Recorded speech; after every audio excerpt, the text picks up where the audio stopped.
So I'm calling in today from Omeo at the pub. So there's going to be a lot of background noise with motorbikes, and I'm above the kitchen. So apologies for the interruptions.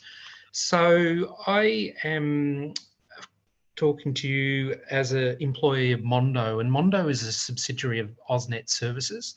And as you probably know already, AusNet Services owns all the distribution system on the eastern side of Victoria and from Melbourne across, and the transmission lines right across Victoria.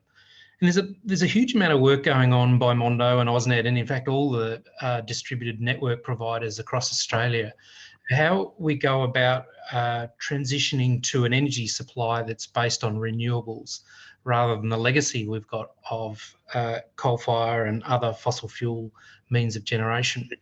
So what I want to do is speak for 10 or 15 minutes about a program called Project Edge.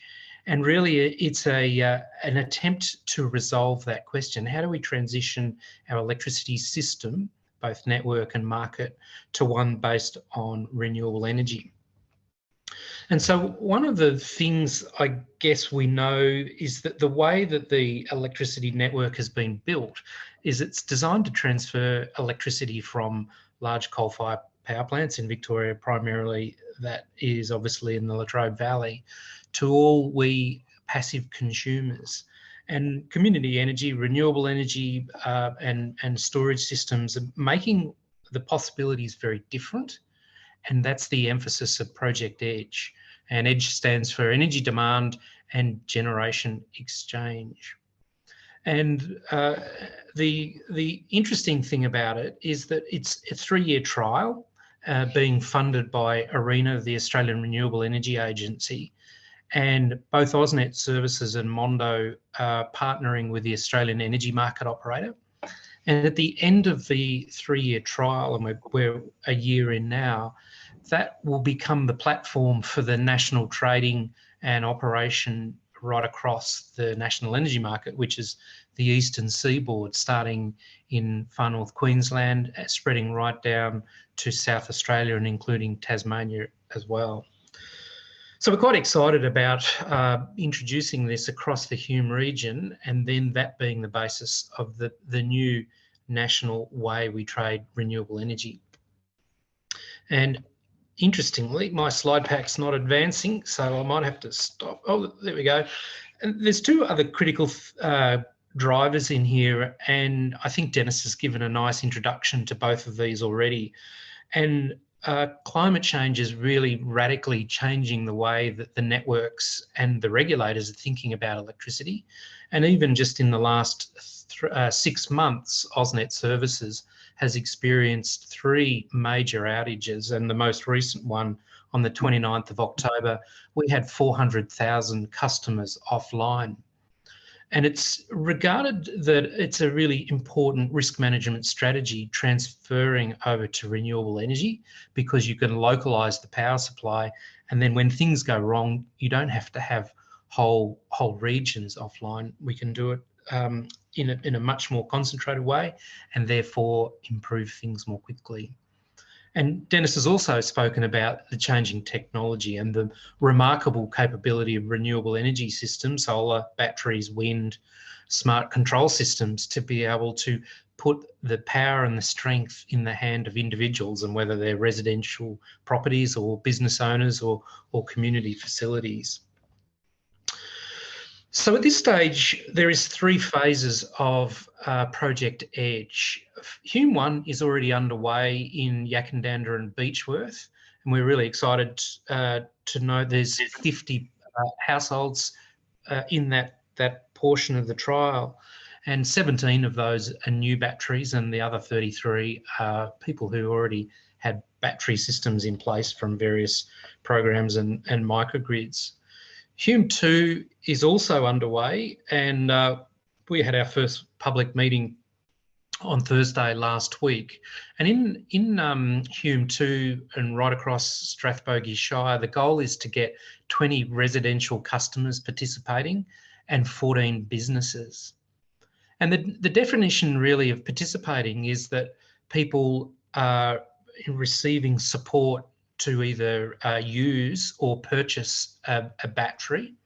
And then for short periods of time during the trial, that battery will be used in conjunction with the inverter to deliver some short spurts of energy in order to be able to get some measurable results in both the way the network's performing and also responsiveness to the national energy market, the retail system. So that's Hume 2. It's now underway, and the actual trial period is set to launch in March of next year.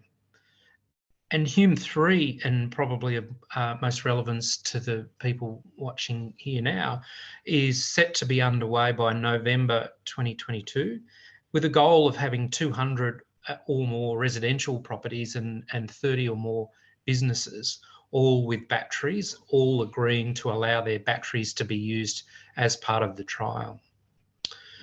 It's also necessary that the solar systems need to be at least 5 kilowatts, and it just so happens that's overlapping with the eligibility that Dennis described before. So I don't know that any of this content here is unfamiliar to you. Solar homes in Victoria have worked out on average that people are saving about $890 per year. And obviously that varies depending on the way people use their solar energy. And interestingly, and it has some context with the final slide I put up, that the Real Estate Australia did some research and found that adding solar systems, so just the solar system, added $10,000 to the value of a house price, and that was an average across Australia. One of the interesting things really is that batteries still are early to market across Australia and at a residential and business level. And so really the equation for all of this is now the right time for a battery, and I'll talk some more about that. But as well as some additional savings from bills, although mostly bill savings come from solar, you also get a big advantage of when the power goes out, you get some level of redundancy in your power supply. And certainly we're witnessing around Yakandanda, or I'm from Yakandanda, there's an enormous number of people who are very excited when the power goes out and they're still able to run their toasters and kettles and take great delight in inviting people over. But I'm working on a program, and hence me being in Omeo at the moment, where the whole emphasis in 3 fire-affected country towns is how do we use the outage protection value of a battery to add real energy resilience and redundancy in locations prone to emergency events, and arguably we're all going to be more prone to that. So the other thing I guess we're seeking to do is to reduce those emissions, and obviously adding a battery so that you're storing your daytime generation reduces your demand from the grid. And I'm aware of a household in Yakandanda which during October generated 600 times more power than they needed to run their house, a 3-person house. So you can pretty quickly see the addition of solar and a battery has really dramatic impacts on your household carbon footprint, or at least for the stationary energy. I won't read through each of these items here, but for Hume 3 starting in November, there's really only a 6-month period at which you would be allowing your battery to be used for the trial. And it also means that you can opt out at any time. There is an incentive payment, but if you decide to opt out because the program's not suiting you, then you still keep that incentive, but you wouldn't receive all the participation payments. So for that $1,000 of participation money that you would receive, there is probably an impact on your battery and solar exports of less than $150. So financially, there is no penalty to you to participate in Project Edge, and you can leave when you like. The other item that's become really prominent in people's thinking about whether they might get involved in Project Edge is to what extent they might lose some of the capability of the battery to the trial. And there is a commitment by Mondo that the trial activities won't occur on total fire ban days or worse, nor where there is a forecast extreme weather event from the Bureau, knowing that people place great value on having that reserve electricity so that if the power goes out, they've got some localised capability to keep doing the things that you do with electricity. The other part that's included in a Project Edge is essentially just a little computer that plugs onto your solar and battery system. And you probably just recognise it in different ways. It provides real-time guidance about what your energy system is doing and how much power you're using. It also can maximise solar self-consumption, and it blends together with the inverter to do that. And really interestingly, Project Edge will also expand the export capability of your household, that we're lifting above the standard AusNet services 5 kilowatts up to a maximum of 10 kilowatts per phase. So if you've got an inverter that's more than 5 kilowatts, you'll be able to export up to 10 kilowatts per phase. And so that's quite an exciting thing. And because the electricity network is based on electricity travelling in one way, this addition of dynamic control is quite exciting, so that we can get improvements in the local network. And the primary focus of that is the way in which voltage spikes can be reduced and avoided, which is common during the day when everybody's exporting electricity.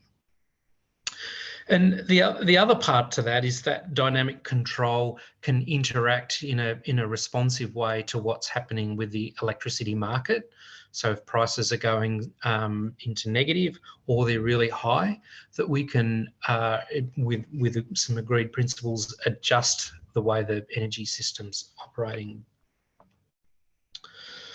So typically, people are really keen to hear about how much is it going to cost to get involved. And the danger of putting up costs always is that everybody's circumstance is going to be different. And so what I've done here is just assume that the household is a really easy site to install. And the pricing that we've managed to get with some solar partners suggests about $14,000 for a 5 kilowatt solar system and slightly under 10 kilowatt hour battery. Mondo also has secured through Solar Homes a slightly increased subsidy, assuming that you satisfy the eligibility there, back up to the old battery rebate amount. And the emphasis is on where there's virtual power plants like Project Edge is, then they're really very keen to support it with extra subsidies. There'll be a $1,000 discount on the purchase price. And then if you participate in the whole program, you would receive $1,000 back in graded payments. So an estimate of how much it might cost you once you've got all of the payments and a funded UBI as well is around that $7,800. And a reasonable estimate is that you'll pay that off in under 6 years.